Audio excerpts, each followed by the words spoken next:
Hi, Rod Driver. Welcome back to 10 by 6. Thank you very much for having me on the show again.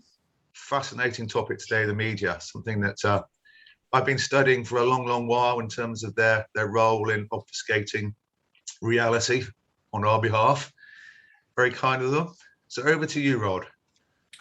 Thanks very much. So when I was young, I used to think that the mainstream media mostly was trying to tell us what is going on in a very honest fashion.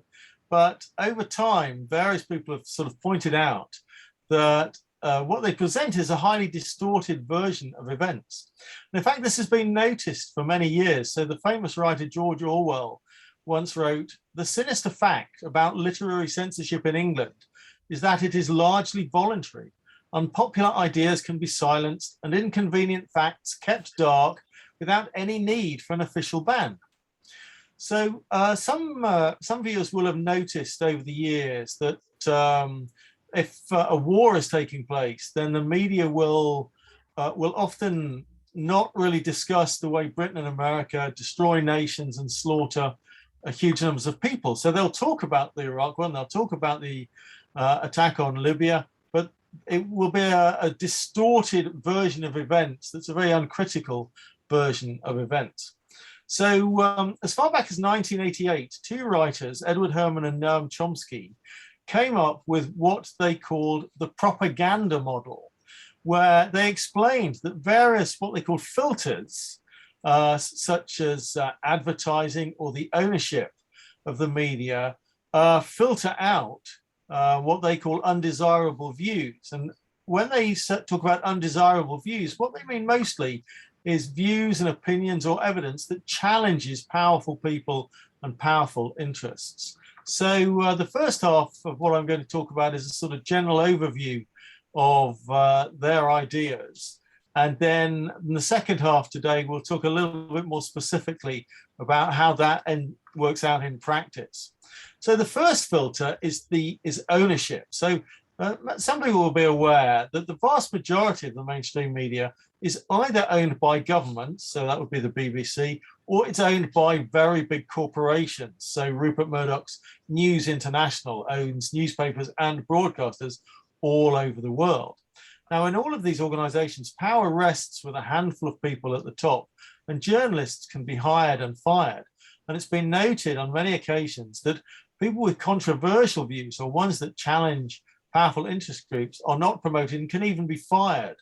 So we saw this with the 2003 Iraq War, where one of the American presenters on the American channel NBC, called Phil Donahue, was very critical of the Iraq War, and he got fired.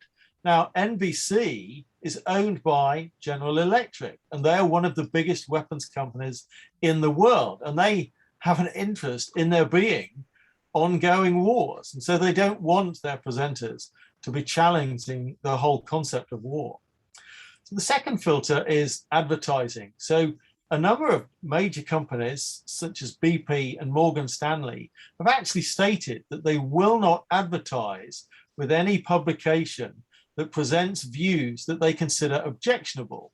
By that they mean any that question their right to make unlimited profits, or that seriously question the way that they do business. What big companies really want is stories that make readers receptive to advertising.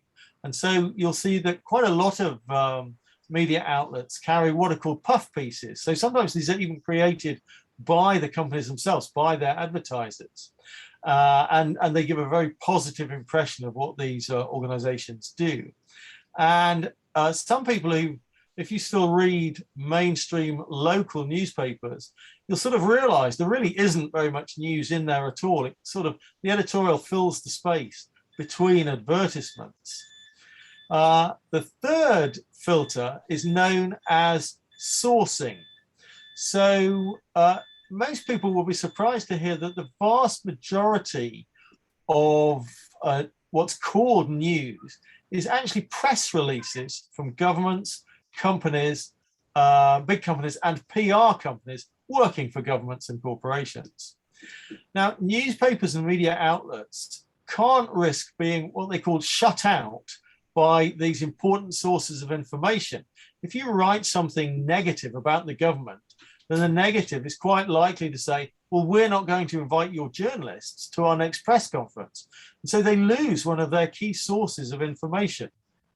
So because of that, newspapers will tend to repeat with very little question information that comes from those main sources. And in fact, it's got so bad these days that politicians and journalists really see the system as being politicians, big companies, spoon feeding information to journalists who just repeat it almost without question. So politics and journalism are no longer separate. And you can see examples of this. Sometimes you'll see video footage that's being provided by PR companies that media companies would just replay without explaining that it comes from PR companies. And even people who are labeled as experts on media discussions will be supplied by governments or companies because they are known to be what is called a safe pair of hands. They will always put forward the pro-establishment point of view. Now, related to all of this is something that Herman and Chomsky called flack, which means it can be phone calls, it can be letters, it can be threats of legal action. So anytime a media outlet runs a critical story, then they're in danger of receiving flack from very powerful people. And many times the threat of legal action is enough to kill a story. And some people will remember, again, back in relation to the Iraq War, the BBC talked quite a lot about what was called the dodgy dossier, so a fake set of documents that were used to justify the attack on Iraq. And in fact, the British government gave the BBC a huge amount of flack over this, and eventually people in the BBC did lose their jobs. And then in America, you had something similar where the presenter Dan Rather of CBS has admitted that CBS dropped a story about George Bush serving his time in the military in a safe unit doing his national service. And they dropped that story because of flack from the government. And so this is a means to keep criticism of the establishment within certain boundaries. And then there's one fifth filter, which is called ideology. So this is the sort of main ideas that govern how people think about the world. Now, when the book by Herman and Chomsky was being written, the main ideology at the time was anti-communism. And that was very, very powerful in terms of how people discussed what was going on in the world. Now, since 1989, that's no longer been possible as the Soviet Union has disintegrated, but they've been replaced in the 21st century with two ideologies, one of which would probably be called anti-terrorism, and the other which would be called capitalism. So the mainstream media are very, very reluctant to challenge anything that is supposedly anti-terror. So that could be foreign policies overseas, but it can also be new legislation at home. But they're also reluctant to criticize the basic principles of capitalism. Sort of what I mentioned earlier about the right of big companies to make unlimited profits by whatever means they choose. Now, Noam Chomsky has actually been interviewed about these filters later on, and he suggested that in his opinion, the most important of these by far is actually ideology. It's what do journalists themselves believe.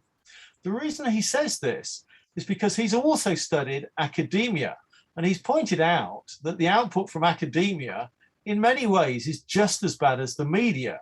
They have a very, very strong bias where they are reluctant to challenge the mainstream system. But other academics don't have those first four filters.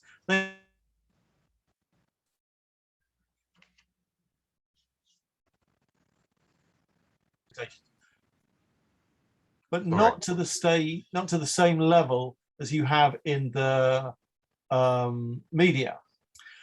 So there was a famous interview between Noam Chomsky and the British presenter Andrew Marr, where Andrew Marr asked Noam Chomsky, "Are you suggesting that I'm self-censoring?" And Noam Chomsky said, no, I'm not suggesting you're self-censoring at all. You probably believe everything you say. What I'm saying is that if you believed anything different, you wouldn't now be in the job you're in now. And this is quite important, that these mainstream media sources have recruitment and promotion policies that tend to encourage people to have certain views. And people who have very different views, very critical views, tend not to get recruited in the first place, and certainly don't get promotion within their organizations. And this is visible even at journalism school. So the British critical writer, Matt Kennard, who does some outstanding journalism at Declassified UK, he was at an American journalism school, and they had a visit from one of the most notorious war criminals in history, Henry Kissinger. And Matt Kennard tried to ask some challenging questions of Henry Kissinger. But instead of everybody in the audience and all the other journalism students recognizing that Henry Kissinger has participated and been a driving force behind some of the worst crimes in human history, in fact, all the other students criticized Matt Kennard for asking such impertinent questions. So you can see that this level of brainwashing, where people have a certain set of opinions and will not question them, you can see it in many places related to the media. Now, there's another writer about this type of topic in America called Michael Parenti. So he's a bit like the common man's Noam Chomsky, if you like.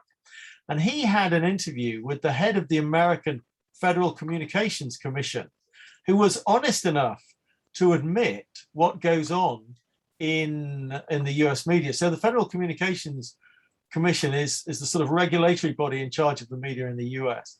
And he said, and I'm going to read the story. He said there are 4 stages to what goes on when people get recruited by the mainstream media. In the early stage, you're a young crusader and you write an expose story about the powers that be, and you bring it to your editor, and the editor says, no, kill it. We can't touch that. It's too hot. Stage 2, you get an idea for the story, but you don't write it. You check with the editor first, and he says, no, it won't fly. I think the old man won't like it. Don't do that. He's got a lot of friends in there, and that might get messy. Stage 3, you get an idea for the story, and you yourself dismiss it as silly. And stage 4 is that you no longer even get the idea for that kind of expose story. So that is where you've actually sort of fully bought into the mindset of the establishment, and you without being aware even that you're doing it, you're subconsciously self-censoring. And in fact, Michael Parenti has suggested that in his opinion, there's even a 5th stage, which goes beyond that, where you get invited onto discussion programs. And when somebody says that actually the media is biased, you actually get angry and very defensive about it. And you refuse to believe there's any possibility that the media is not doing a great job.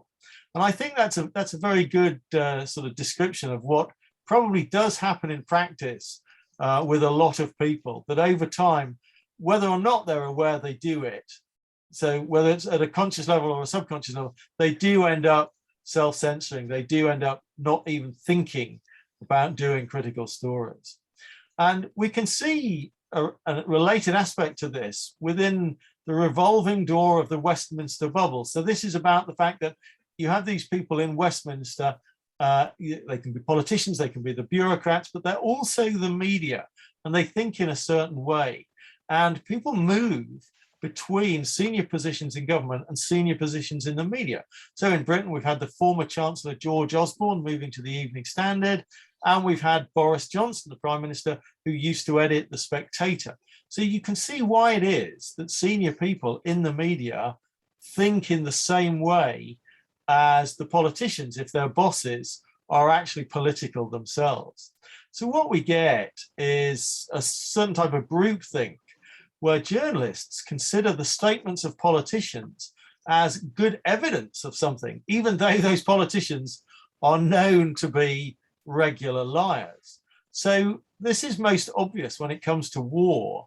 So whilst people will discuss the war, there is an unstated assumption that British and American politicians have good intentions when they're dropping bombs all over another country, when in fact this is contradicted by a huge amount of evidence. Now, as part of this, one of the things that exists is what George Orwell, in his book 1984, labeled the memory hole, which is where journalists very conveniently just forget all of the worst crimes and unethical acts of people in power in their government and in the corporate system. So these are the filters and how they end up working. So it's important to understand that this filtering system is not 100%. It's only a partial filtering system. So some critical views do get through. You will occasionally read an article that is critical of some aspect of the system. It can be critical of the economic system. You might occasionally see a viewer on television criticizing a war. But in fact, the occasional presence of these critical views actually leads viewers to think that the media is more honest than it actually is. So these views are incredibly rare, but from the media's point of view, it's useful to have them because it deceives the population into believing that the media is honest. So occasionally, insiders from the media will write books that critique the media. And what they say is true as far as it goes. So they will focus on the lack of funding, and they will focus on modern time pressures now that we have 24-hour news. But in fact, the media has always been as bad as it is now, even when there were no funding issues and there were no time pressures. And many of the big newspapers and broadcasters did have serious investigative journalists. And so they were able to do proper investigative journalism. But still, even in the time of the Vietnam War, when Herman and Chomsky were researching this problem, the media coverage was still very poor. So there are some very good journalists in Britain. So I've mentioned Matt Kennard. Three others would be John Pilger, Nafis Ahmed, Jonathan Cook. All of them write independently because they can't get their work in the mainstream press. They've all described censorship in the mainstream press when they worked there. Okay, so that's sort of mostly the theory. So I'll talk a little bit more about how it works in practice. And I came across another outstanding quote. So John Pilger, one of the journalists that I just mentioned, used to give a talk. And at the beginning of that talk, he would discuss a situation where some Russian journalists visited America years ago.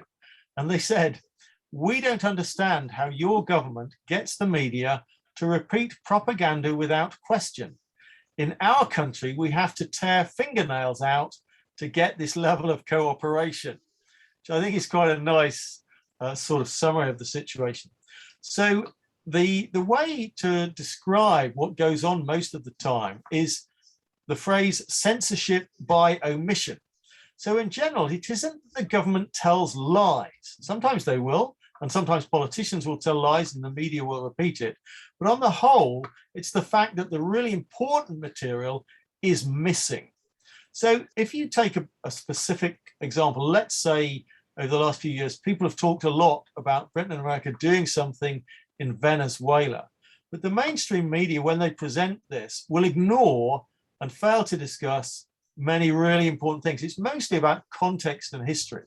So firstly, they will ignore the history of plunder and the history of elites in Venezuela exploiting the resources and exploiting poor people in their country. They will also overlook the positive achievements of left-wing governments, not only in Venezuela in recent years, but in other countries such as Brazil, where there have been some amazing steps taken by left-wing governments. They will ignore the negative effects of American sanctions. They will ignore the history of US-backed dictators committing murder and torture in South and Central America. And they will completely forget all about the general history of US and British imperialism. So all these things which would give viewers or readers the general understanding of what's going on in many countries, it just completely ignored. And so what Noam Chomsky has suggested is that what the media try to do is to limit the spectrum of acceptable opinion, but allow very lively debate within that spectrum. And this gives the illusion of a critical media. So, for example, you'll see endless stories about political maneuvers, about what one politician is thinking, about what another politician is thinking, about the character of politicians. And they'll exaggerate the importance of other stories.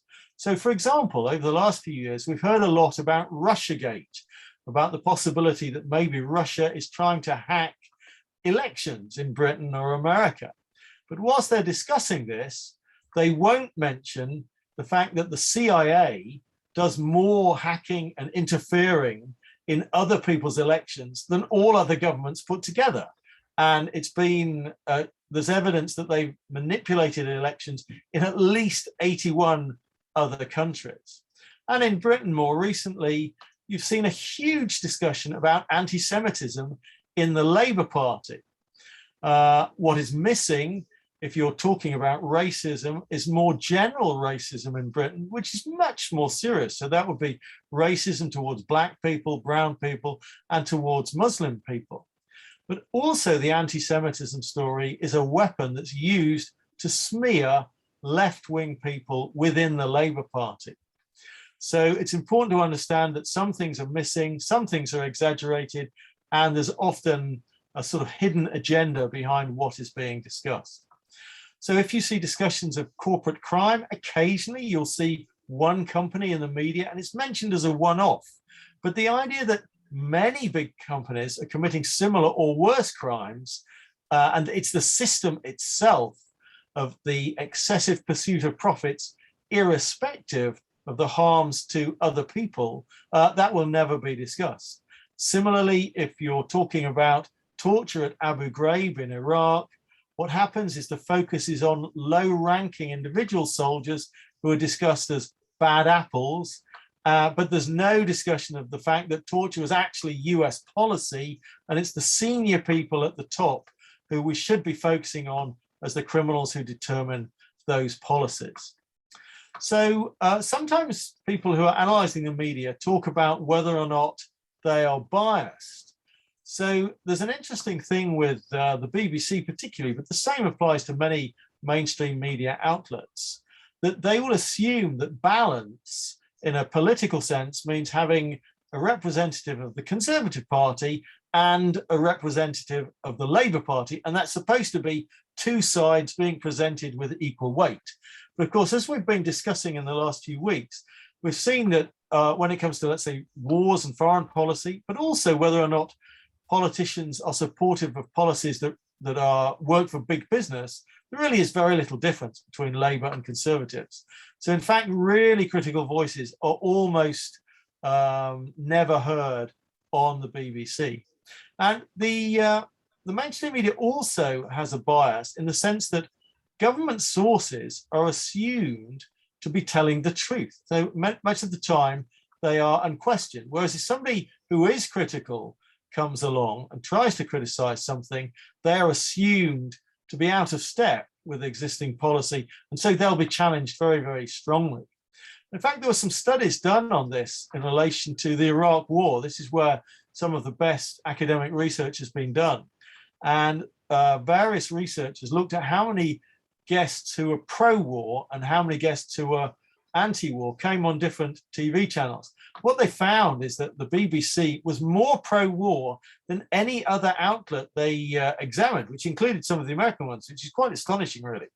And they had 98% of their guests were pro-war, that is, guests who were talking about the war.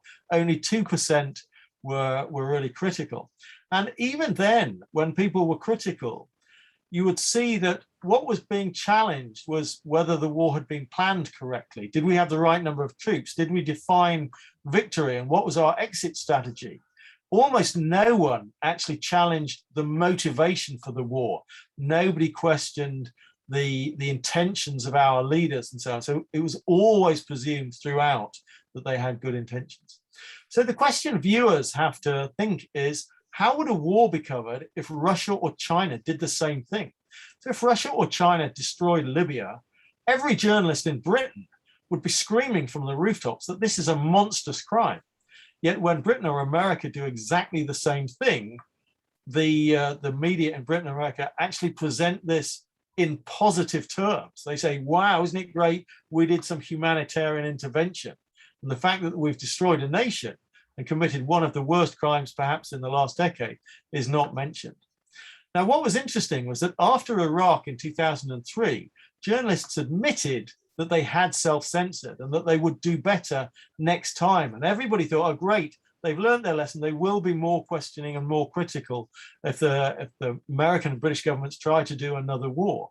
But in fact, if we then jump ahead to 2011 and the invasion of Libya, in fact, it was the opposite. They were even worse. They were less critical and less questioning of what the government was saying were its motivations for war. So recently, in the last few years, mainstream media have told us that information on the internet is sometimes fake news. Well, this is a huge distortion of what's going on. So to people like me, the real mainstream news is the fake news. So if you look on the internet, you can find every point of view imaginable. So some of it is very extreme, sort of lizards rule the earth, but a lot of it replicates the mainstream. The very, very best media is the critical writing by very good academics and very good researchers who devote a lot of time and energy to looking at the evidence, which does challenge the status quo. So it's on the internet that you'll find the best news, but you have to know where to look. So the other thing that the mainstream media do is to destroy the character or the personality of the most critical people. So in the last few years, the most critical writer or the most critical source of information would be Julian Assange and WikiLeaks. Well, the British and American governments and the Swedish government and all of their media actively tried to destroy Julian Assange's reputation, and they smeared him over and over again. And they were very successful. He was completely smeared in the minds of ordinary people in Britain and America. We've also seen that the establishment has tried to shut down other critical voices, such as Craig Murray, who's been imprisoned in Scotland. And we've also heard from Australia that journalists are having their offices and their homes raided because they're exposing the war crimes of the Australian government. So the media play a role in helping the government shut down really critical voices. So what people don't recognize is that many of the opinions in the mainstream are essentially evidence-free. They have no evidence to support them except the statements of opinions. Now, when I talk about these things to mainstream journalists and I say something really critical, their response will be, that's just your opinion. But in fact, the world is not just made up of opinions. The world has lots and lots of evidence that we can go and dig out and we can look at to decide if the opinions we're forming are consistent with the evidence or not. And time again, anybody who does this will instantly realize that the version of events presented by the mainstream is not consistent with the evidence. It is contradicted by the evidence. So it's very important that people are aware of that. So if you watch the mainstream media and they're covering a war, what they'll show you is footage of a laser-guided bomb. Okay, it hits the target. You don't see any dead bodies. If you talk to a soldier who's come back from a war zone, he'll say, war is the bodies of women and children everywhere. So this is completely missing from the mainstream media.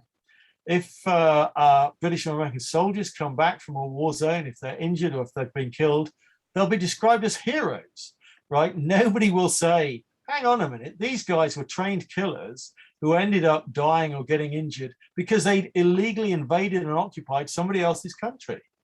So the whole scale of death and destruction and the critical discussions about the motivations are completely missing. And there's, in general, there's this very simplistic good guys versus bad guys presentation of the world, where Britain and America are always presented as the good guys, when in fact the evidence very clearly shows that America particularly, but also Britain, are among the biggest criminals in the world. So there's approximately 5 main areas where I say that the media does not do any critical analysis. So one is the role of the military. The next is that there's no serious critique of the corporate, economic, and financial systems. There's no serious critique of the fact that democracy in Britain and America is really not working now at all. You could actually make a very strong claim to say Britain and America are no longer functioning democracies, that having a vote once every few years is not making any difference to the important policies or giving ordinary people a say in how the world is run or their country is run. There's no serious critique of how laws are made, and so the role of companies influencing governments to make laws that benefit themselves is not discussed. And in more general, there's no exploration of complex issues, or there's no questioning of the incorrect assumption that our governments and corporations are benign or benevolent. Okay, so I'm about to sort of wrap up, but I just wanted to finish with one final point, that however bad you realize it is once you start thinking about it and doing the research, that in practice it's probably worse. So in fact, we came across evidence showing that MI5, the British intelligence service, used to vet BBC employees. So senior people would not be people who had critical or left-wing views. And we also have considerable evidence from many sources showing that the US intelligence agency, the CIA, employed many people in major news organizations. They would feed them stories, but they would also use them to make sure that critical stories did not run or were watered down. Now, of course, these intelligence organizations and the media organizations always claim that these days this type of thing does not go on. But in fact, there's always another insider coming forward and saying, no, actually, that is exactly how it works. So most recently, in the last couple of years, an insider from within Germany came forward and said, look, the intelligence services have very close links to the German media. This is how the system works. So it seems highly likely that that is still the case. And if you look at the degree to which the mainstream media are uncritical of things like war, it seems highly unlikely that the intelligence services and the authorities in Britain do not have significant influence over the mainstream media. Okay, that's a good place to wrap up. Jason? Thank you, Rod. Yeah, again, my head is absolutely spinning, but being this is about the media, and obviously 10 by 6 and more broadly Dorset Eye is the media, independent media. And what we find within the independent media is that we are trying to provide a counterbalance to everything that you've just identified, which means effectively we are shut out, or we receive a flack that you talked about, because we do provide those critical stories and we let the public talk. So because the corporate media is very reticent to allow the public to speak unless they speak in tune with their song, yet again, it's perceived to be a threat. And yet from our perspective, actually, it's what democracy should look like. Absolutely, yeah. And in terms of the issues around, for example, as you mentioned, anti-Semitism, which went on from sort of 2016 through to 2019, once Jeremy Corbyn had gone up for the leadership of the Labour Party again, 12 months after he initially won it, and then he increased his majority, the establishment and whoever they work with decided that they had to come up with another strategy. And this strategy was to attack him on his strengths, i.e. his anti-racism. Yeah. And to completely undermine that with this hyperbole, much of it fake, accusations, not just obviously aimed at Jeremy Corbyn, but aimed at anybody who supported him, that they also were anti-Semites by challenging the behavior, for instance, of Israel. So we know how it works personally. And as I say, across independent media, we are all fully aware of the devil in the shadows that is trying to undermine us and destroy us. But there's a whole range of other points, Rod, that came to mind. And I'm going to try and sort of make sense of them, you know, bearing in mind the chronology of how you did your presentation. If we go to the very end, the idea that the real fake news originates from the corporate media for a whole range of the reasons that you discussed. But primarily, let's link it to democracy. So in an ideal world, I'm guessing that if we are told we live in a democracy, then all the major institutions within that society should be operating and functioning in order to enhance democracy. And as you rightly pointed out, in actual fact, most of those major institutions are doing the opposite. They're seeking to undermine democracy. So it's not just the media, the criminal justice system, the education system, the machinations of government, etc. None of them are working towards empowering its citizens. They are working towards the essence of controlling its citizens in order to maintain the hierarchical model and maintain their power base from one generation to the next. We know that. Unfortunately, the major issue is trying to get as many people across society to recognize that in order for them then to counterattack, so to speak. And when you study political science, I don't know if you've come across this, Robert, there's what we call the 3 dimensions of power. The first dimension of power was by an Australian political scientist called Robert Dahl, who argued that we are in fact a pluralist society. So as you were saying, in terms of the way in which the corporate media tries to give the impression that dissenting voices are there and therefore it's operating in the right way. Well, Robert Dahl would argue, if he was still alive, that this is the case, that the pluralist society is functioning properly. Then we move on to what we call the second dimension of power, which is from, again, a couple of political scientists called Bacharach and Baratz. And they started to undermine this. But then you get to the third dimension of power, which is where reality is. And it's Professor Stephen Lukes, who was writing in the early 1970s. And he very much argues, exactly as you just pointed out, that it's not what we're told that actually is the most important bit. It's what's left out. So what is left out is what we should really be knowing. Absolutely, yeah. Because what we are told is sugary coated, yeah, largely. And it's manipulated and molded within a scheme, as you rightly identified. But he's arguing that if you could actually tap into all of those things that were left out and we could actually access them, all of us, on a day-to-day basis, not only would we see the world in a very, very different way, but we'd also behave very differently because we'd be responding to different stimuli.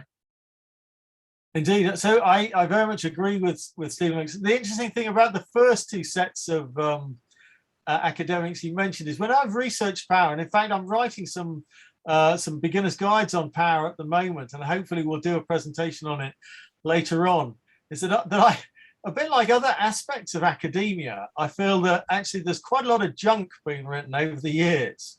And you have to be very selective about which academics have actually written anything really useful about power. And I think if you actually start with Stephen Lukes, I think that's a very good place to start with power. And it is this business about ideology and what people are thinking about and what people are not thinking about, and what's sort of missing from the discussions, and how actually people are not even aware often that they have a grievance to be dealt with, if that makes sense. Yes. That that the ideological system is so powerful that people sort of accept their place in life that they're born into without question. And this is something that fascinates me. And so if you kind of take a more extreme view going back a few hundred years, where you have a handful of people being born into royalty, and then everybody else is sort of peasants and serfs and so on, but people would accept this. Now, over time, this has gradually changed because people have stood up and challenged this and so on. But in fact, we've still got a long way to go in terms of challenging these things and the fundamental kind of underpinnings of our society. So all we can do is sort of wake people up to how these things work. And of course, one of the major issues, I think, when you look back on history, is, of course, is that not everybody did accept it. But back then, if they didn't accept it and they were exposed, they were hung, or they were put in the market square and pelted with tomatoes and ostracized. So the way in which society responded back then and the way in which society responds now are just as effective, really, Absolutely. in keeping those critical voices, the exposed reality, off the agenda. So I think that's really fascinating, that these days, in fact, the equivalent of sort of mobbing them in the public square is the smearing them on the internet. But as you say, it is just as effective. Yes, absolutely. Absolutely. But just go to the points as I'm looking at them on the page, because obviously I've made so many. There was an interview on Politics Live, you know, the program that's on BBC Two at lunchtimes. I think it was last week. And they were discussing the trial of Richard Drax, which was a trial that was put on locally in Dorset by the human rights lawyer Clive Stafford Smith. But as I say, they invited him onto the programme to defend the fact that the Times, the Telegraph and the Mail had come out criticising him, saying that he was brainwashing the kids by choosing to pick Richard Drax and his immoral gains from slavery as the focus of the trial. All of the panel actually agreed with Clive Stafford Smith that it was a really worthwhile thing to do, to get students to understand how the court process works from beginning to end. And Clive Stafford Smith put forward the proposal that actually one of the next people he wants to put on these mock trials is Tony Blair. Right. And he invited Chris Bryant, because he was in the studio, and said, would you be prepared to come on as a witness? And Chris Bryant in the end said, yeah, I'll come as a witness. And then he went on to clarify that he doesn't regret the decision he made in 2003 to vote for the war in Iraq.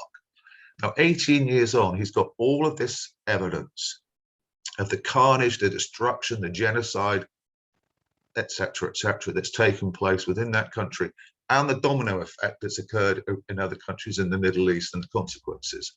And yet he still, as a politician, argues that he would make the same decision. So it's also important to remember that it's not just the corporate media that are propping up power. People in power are also maintaining what we would probably argue in an extremist sense is a sociopathic behavior type. Yes. And so the corporate media in cycle are not only propping up those people with lies, they're also propping them up knowing that they are effectively sociopaths. Yeah. So this is something that I think that I'm sure will crop up again and again in our discussions, that we do seem to have created political and corporate systems that do encourage the most insane people to rise to the top, to get positions of power. And that, just like with a lot of the journalists, many of them perhaps don't recognize the extent to which the media does a very bad job and they are uncritical. I think there are plenty of politicians who fully buy into the mindset of government policy that it is okay to do multiple wars and it is okay to do sort of unethical corporate things in the pursuit of profit and so on.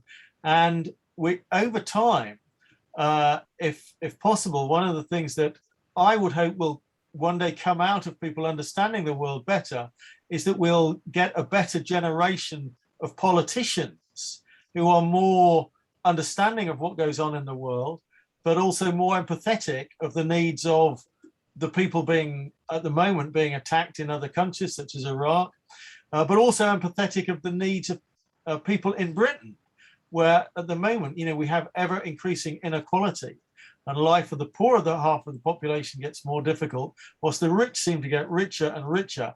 And this is not accidental. This is all deliberate government policy, and they fully buy into these policies. But don't you think, though, Rod, that the essence of the problem is very much the education system? Because most of the people that are recruited into these positions of power either come from public school backgrounds, in which there's a whole different culture to most state schools, or the very competitive grammar schools. Again, there's a very different culture within them to most state schools.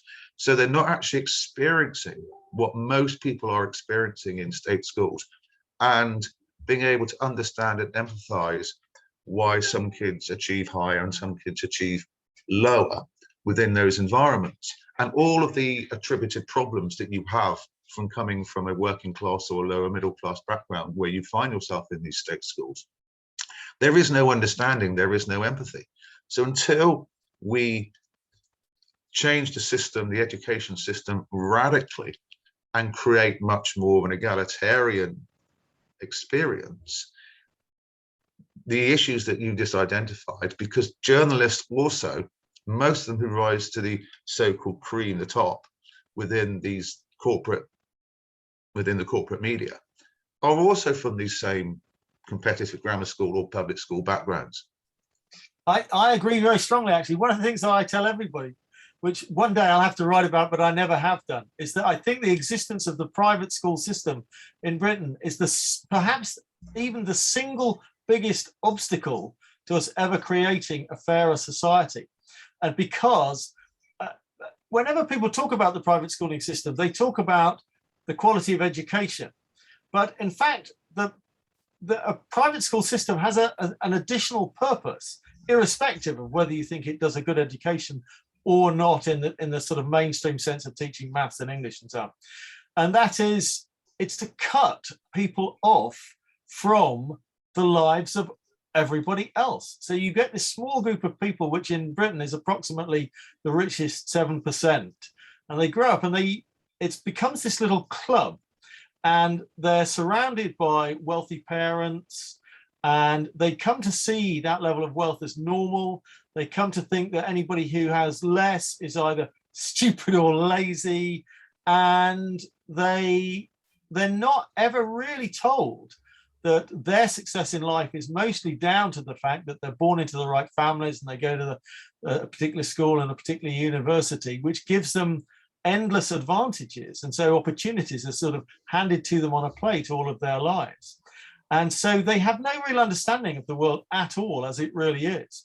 And so but also, Rod, so if I just interject here, but also it's the success, the term success is in itself subjectified to fit with the model of a hierarchical, capitalist, unequal society. Because in essence, they may see themselves as being successful within that model, but the only reasons that they get that success ultimately when they get into positions of power is because the role of the corporate media is to repeat over and over again the lies and the propaganda that they say, and to get as many of the population to believe it. So it's not like they're generally being successful in terms of intelligence. It's just that what they have to say and how they behave is being skewed by the corporate media. Whereas exactly the same things that were said, or exactly the same things that were done by other people, they would come down heavily upon them and put them on the front page of the Sun or the Star or the Mirror or the whatever, which they don't do in the same way in which the journalists write these stories and construct these stories. They don't do it in the same way in the corporate media. So it's not success objectively, it's success subjectively, as determined by those other major institutions that operate around them. Well, so I think that's very true, actually. And in fact, when I'm writing my kind of economics posts, I actually sort of spend a little time discussing that we do have a problem when mostly we define success in a corporate sense by how rich people are, how much money they have. And that is actually the only measure of success. And in fact, I write about this a little bit when I'm talking about advertising, because I think we should be quite critical of concepts like advertising, because it bombards us with all these illusions which make us want to believe that success is how big a house have we got, how expensive a car have we got, how much money have we got, and so on. When in fact, we need to start defining success in a myriad other ways, which at the moment it's not discussed as at all. So I entirely agree with you. And I think the classic example was what's come out in the last 24 hours in this respect, in terms of the revelations about the extremely wealthy people around the world and how they've legally, and we obviously know it's legally because the rich people and the powerful people are creating the laws, but how they're legally being able to avoid paying taxes, being able to dump loads of money in offshore accounts, and doing all these things that actually, if you looked at it objectively and you had the proper critique coming from across the corporate media, again, we'd see in very different ways. And because what they do is also they go for the papers, like for example, the right-wing media will automatically focus on people that they believe societies believe are to the left. So that means that the real culprits, the real moral criminals, if we want to call them that, are largely ignored by the Mail, the Express, the Telegraph, the Sun, etc. You may get it in the Guardian, and as you identified in your written pieces, the Guardian's offices were raided in 2013. Their computers were destroyed, and what that was actually doing was telling the Guardian, "You've overstepped the mark. Get back in line." Absolutely, yeah. And one of the frustrating things is you'll see in the independent media, or sometimes the liberal media that goes off on one, you'll see the reality, and yet you know full well that the corporate media will barely touch it. If it does touch it, it will spin it in a particular way, and then it'll move on really, really quickly as part of the 24-hour news cycle. Yeah. So, well, I think you've covered kind of half a dozen points in a couple of sentences there. Yeah. It would take us a long time to really examine those in detail. But yes, you're right that there are so many different aspects to the media system which cause it to do a very poor job of telling ordinary people what's going on because of what is focused on and what is not focused on, and how much time they cover things. I remember thinking about Brexit discussions. So these were covered for almost every single day in the mainstream press, almost as the headline every day for about 3 years. Now, for most of that period, not very much was happening.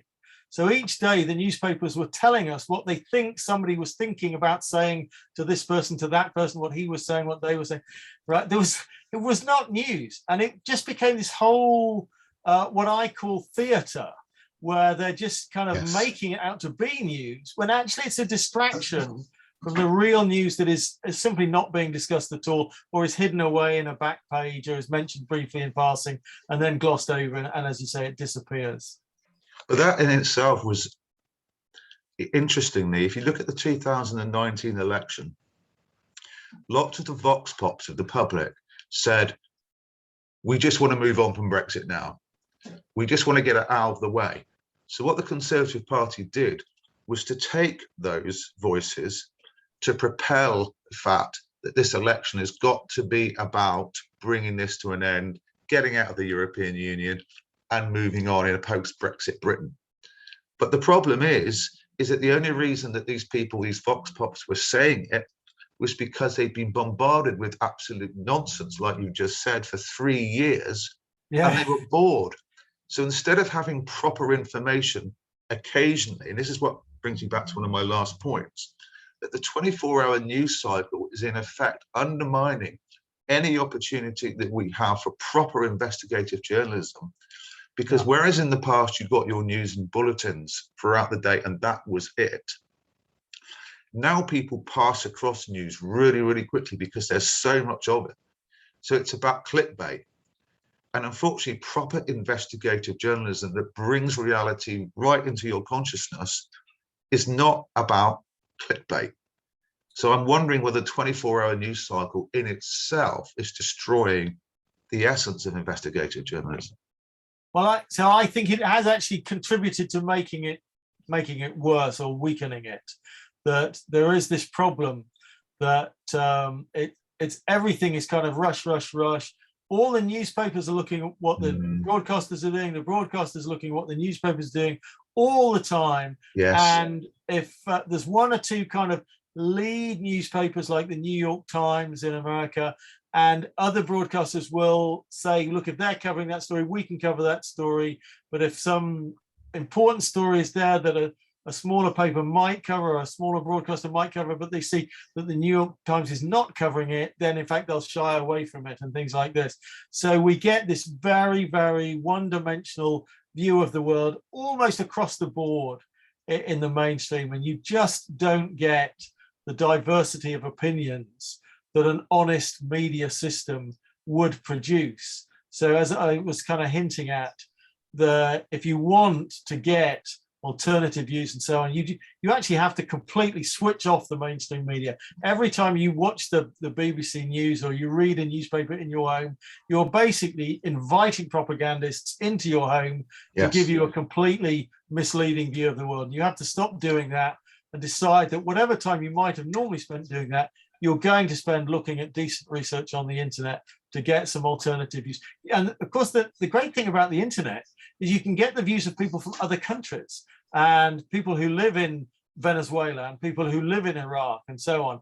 And there's a huge set of opinions there that are never discussed in mainstream media in Britain, where you can learn so much more about what's going on in the world. Yeah, and the BBC is one of the biggest culprits because it takes so much of it from the Mail Online. But does it? I didn't actually know that, interestingly enough. If you look at it, yeah, and there's so many people who commented as well. The way the media almost now seem, sorry, the BBC almost now seems to be adjunct to the Mail Online, and they seem to be corresponding with each other and working in that way. Right. Okay. Just to just throw out a question, just to finish off the very last point. I haven't got through my points, but I'll make this the last point. Okay. When you talked about the 5 stages and the work of Michael Parenti, and what you have, and you talked about the way in which the 21st century has become very much about anti-terrorism and capitalism. So we just focus on capitalism. So you've got capitalism is effectively now about big companies, big corporations. Their raison d'etre is big profits. They are also, as you've identified, play a leading role in ownership or share options, etc., in leading corporate media. But why, this is the question, why do you think that actually in journalism schools, and you talked about obviously Kissinger in the States, and we have, for example, City, which is the major training place, City University, training place for journalists in this country, invites Laurie Kuhlenberg in every year. Why doesn't the actual training schools for journalism in universities, in areas of academia, why aren't they making the work of people like Michael Parenti, Noam Chomsky, etc., the main thrust of their reading lists, so to enable these journalists actually to have a completely different non-corporate experience of what it means to be a journalist? Well, that's a great question. In fact, I think you'd have to invite somebody from those schools to have an interview to get a meaningful answer, because I find it shocking that journalism education is so poor. But having looked at how much of the education system in Britain at university level is so poor, and I often talk about economics, finance, politics, and international relations as the ones that to me most obviously are very, very uncritical, then I think there's a number of sort of factors. So if you're looking specifically at journalism schools and they're thinking in terms of the jobs that their students go on to get in the future, then for them it's in their interests to condition their students to be unquestioning when it comes to trying to get mainstream jobs, because if they're too questioning, they're not going to get the mainstream jobs. But also, I think often the lecturers in these institutions themselves, they buy into it, just like mainstream economics lecturers buy into all the nonsensical theories that we see in mainstream economics textbooks. I think some of them do buy into the idea that the BBC does a good job. And so their conditioning is similar to the conditioning of the mainstream journalists. So it's sort of the thing that Noam Chomsky identified, that academics are no better than journalists. It is all about ideology. And if you grow up being conditioned to think in a certain way, and this applies to me as well. So I could very easily, if I'd gone to be a journalist when I was 18, I would have bought into the mainstream mindset. And it would never have occurred to me to challenge that, and unless somebody had come to me and said, well, hang on, we need to, ask some questions. And unless you see some really powerful evidence that really hits home and makes you think, oh my word, I need to question this, then I don't think people do. And for the vast majority of people, even if they see something that might cause them to question their beliefs, once you've got a big paycheck dependent on not understanding these things that are leading you to question your beliefs, then I think most people will not investigate them.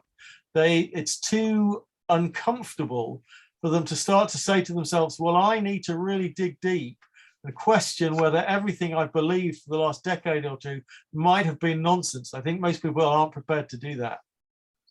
So the final point there really is that ultimately, if we really, really, really want to change this model, if we want to call it that, of corporate journalism, we have to go to the universities. We have to get the universities to be brave and to start training their journalists, teaching their journalists a different way of seeing reality. And hopefully that could be the knock-on effect in the future, because the corporate media would no longer have journalists unless they did it all in-house to employ, because the universities would actually be doing their job. So I think it would be great if we could do that. Strangely enough, I think that is probably quite difficult to do on a psychological level, to persuade universities to change the way they teach and to get individual lecturers to question the way they teach and so on. And I think ultimately it might come down to an even earlier stage of trying to get people at school to be more questioning, so that when they go to journalism school, they are all people who are saying, I want to be a crusading journalist. I want to dig the dirt on the crimes of the 1%. Whereas I don't think that many people going to journalism school at the moment are thinking that way. I think that's only a small proportion, unfortunately. Okay. Unfortunately, we're going to finish off on a negative note then, because instead of looking at the overhaul of the university system, we're looking at the overhaul of the secondary and primary system. Sadly, yes. Which is an even bigger obstacle. But thank you again, Rod. Thank you so much. Thank you for having me on. And we'll see you next week.